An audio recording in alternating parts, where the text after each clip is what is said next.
Hola y bienvenidos al Picalibro. El día de hoy les voy a comentar sobre las formas de razonamiento.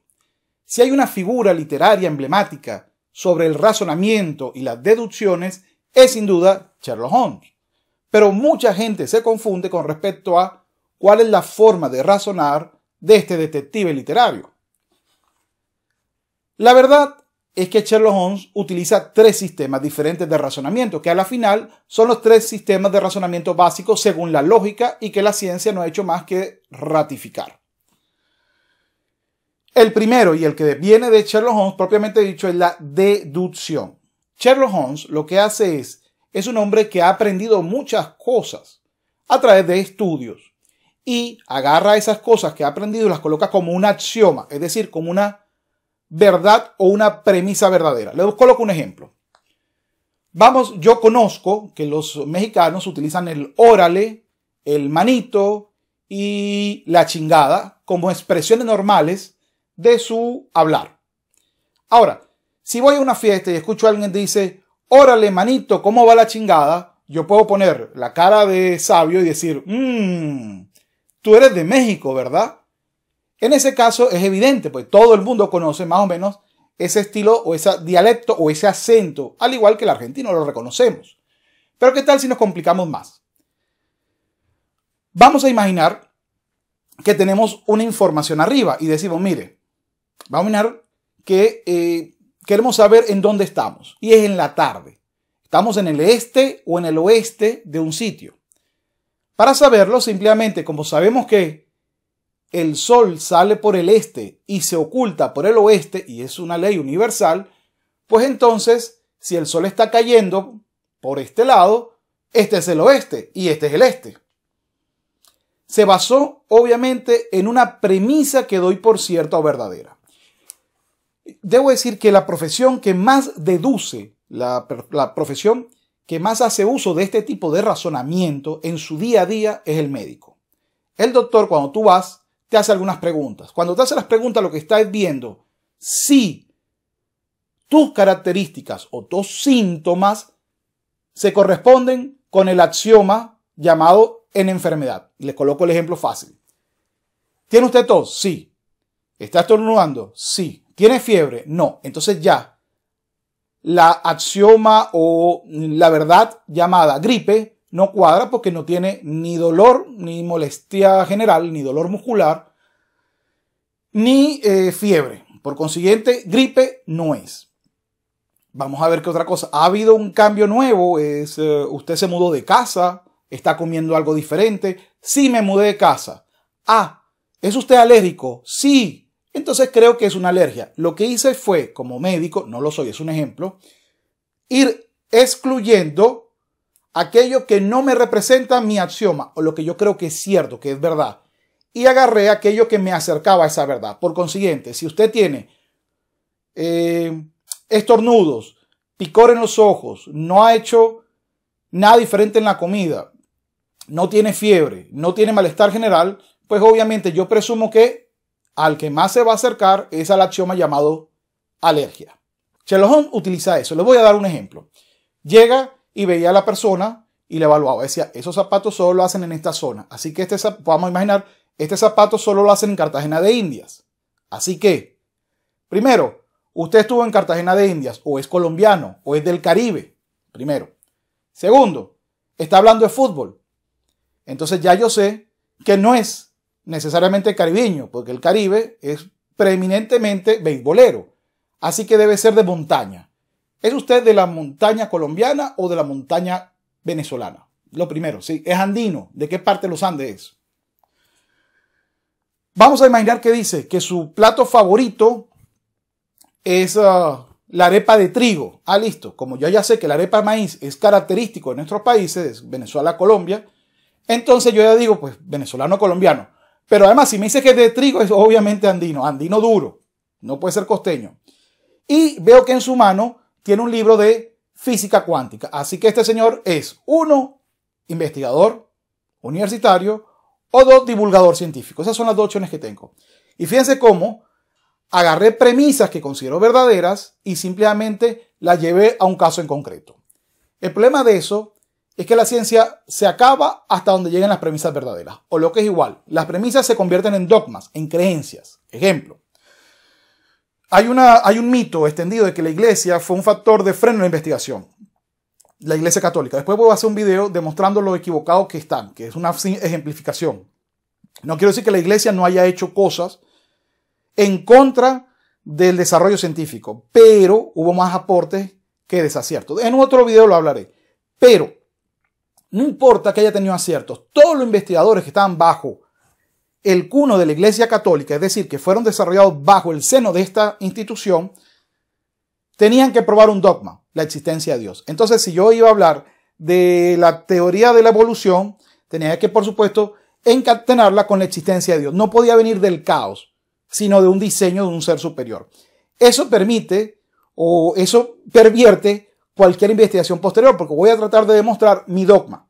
Pero eso se aplica no solamente a la religión, a cualquiera. La católica es simplemente un ejemplo, sino también a las creencias políticas, a las creencias sociales, filosóficas. Entonces, por eso es que la deducción termina más temprano que tarde paralizando la producción científica. Y eso fue así descubierto o propuesto por Francis Bacon cuando él aboga por la experimentación para desarrollar la ciencia. Y ahí cuando, en el video anterior expliqué cuando se separaron realmente la ciencia y las humanidades. Ahora, ¿qué es el método inductivo? Recuérdense, el deductivo es yo sé algo, veo algo y lo concateno con lo que sé. Ahora, en el caso de la inducción es exactamente al revés. Se parte de un elemento específico y se lleva a uno general. Ejemplo, en mi experiencia, todos los niños cuando cumplen un año caminan. Cuando digo todos los niños me refiero a los 5 sobrinos, a los 2 hijos, a los 3 vecinos. Ese es un ejemplo. Si todos ellos caminaron antes del año, yo voy a hacer, esa es una inducción, una premisa singular. Y entonces diré, me atrevo a decir, todos los niños deben de caminar antes de un año. ¿Cuál es el problema de las premisas basadas en la experiencia? En que no es lo mismo la experiencia que uno va descubriendo y esa experiencia no aplica a un descubrimiento general o una ley universal. Pero la ventaja de la inducción por encima de la deducción realmente no es ventaja, realmente ambas son codependientes y ahorita voy a explicar por qué. La inducción entonces me permite tener estas experiencias y sumarla a otras experiencias. Les digo un ejemplo. Fíjense, los niños en la ciudad de Maracaibo de menos de un año ya caminan. Pero los niños en Mérida caminan al año y medio, a los 18 meses.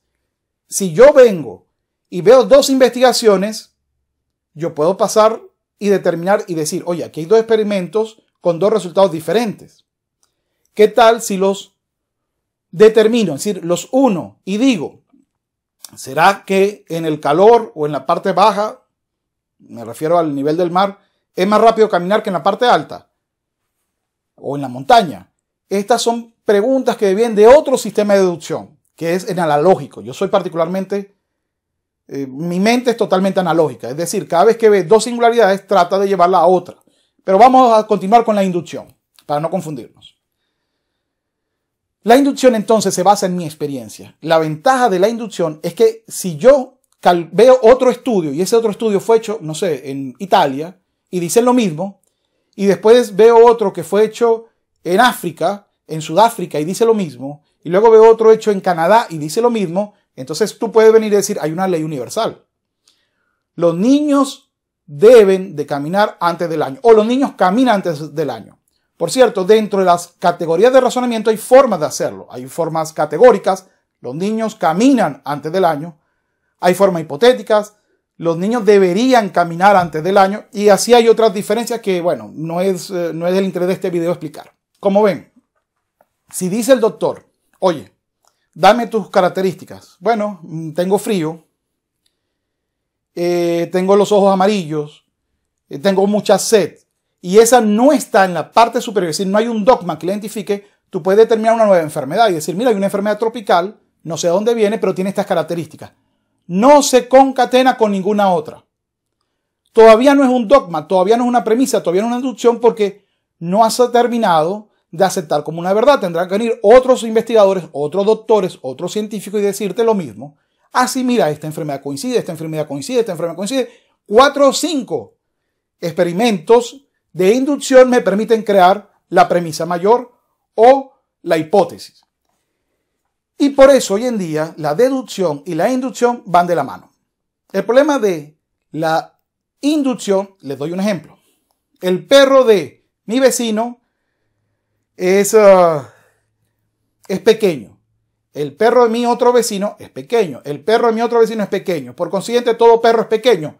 Obviamente, estoy basándome en mi experiencia y estoy haciendo un postulado. Ese postulado no es universal, un postulado experimental o parcial. Es decir, es un postulado que depende de mi experiencia. Pero si otras experiencias van de la mano y van validando o confirmando o en la misma hipótesis que estoy manejando, pues se va haciendo una verdad universal, una ley universal, una teoría completa, etc. El sistema científico actual, mal llamado científico, como ya dije en otro video, es la suma de ambos sistemas. En uno yo experimento directamente. Oh, mira esta observación. Mira, las matas crecen cuando hay agua y sol. Eso, por ejemplo, es la inducción. La deducción. Yo sé que las plantas para vivir necesitan sol y agua. Esa es deducción e inducción. Pero, ¿qué pasa si yo no voy a hacer una observación, sino voy a hacer una observación basado en una premisa? Ejemplo, hay plantas que no necesitan agua y basta con que les dé este químico para que sobrevivan. Ahí estoy formando una hipótesis. Y ese sistema se llama hipótesis inductivo o hipotético experimental. ¿Por qué? Porque paso de una premisa que yo estoy dando, es decir, de una respuesta posible creada por mí, por mi mente o por otro teórico, y la llevo a experimentar. El experimento lo único que me va a permitir es saber si esta premisa es correcta o no. Eso es todo. Y el último, el sistema de razonamiento analógico. Es agarrar dos particularidades. Les coloco un ejemplo. Les pongo un ejemplo sobre medicina que me gusta mucho. Si de repente un biólogo descubre que aplicando, no sé, por decir algo, feromona X, la rana le crece un brazo nuevo cuando ya había perdido una pata, entonces agarro, siendo científico, y digo, ok, si esta feromona se la aplico al conejo, aplicará lo mismo, podrá tener el mismo resultado. Entonces es una hipótesis y tengo que experimentar. Ojo, esa hipótesis salió de una analogía. Agarré una investigación que no se refería al área, agarré un punto común, la feromona X, y se la coloqué a otra. La feromona X ahora no para sapos, sino para conejos. Y así voy yendo. Bueno, de los conejos voy a pasar a los humanos. Y así voy desarrollando la medicina o la tecnología o cualquier momento. La analogía es uno de los razonamientos principales. Pero los que más usted va a escuchar y los que más necesita estar claro cuál es la diferencia es la deducción y la inducción. Bueno, espero que le haya quedado claro. Si no les quedó claro, por favor, déjenmelo saber y haré uno solamente con ejemplos para tratar de ayudarlos a entender esta diferencia. Se los pongo, por ejemplo, con personajes literarios. Recuérdense, Sherlock Holmes es alguien que usa la deducción, mientras que Poirot, Hércules Poirot de Agatha Christie, usaba más la inducción. E incluso de vez en cuando la analogía. Es todo por hoy. No me despido sin invitarlos a ver los videos que va a aparecer por acá. Y si les gusta este video, por favor, dale me gusta, compártelo. Bueno, es todo. Ahora sí, me despido. Hasta una nueva oportunidad. Hasta luego.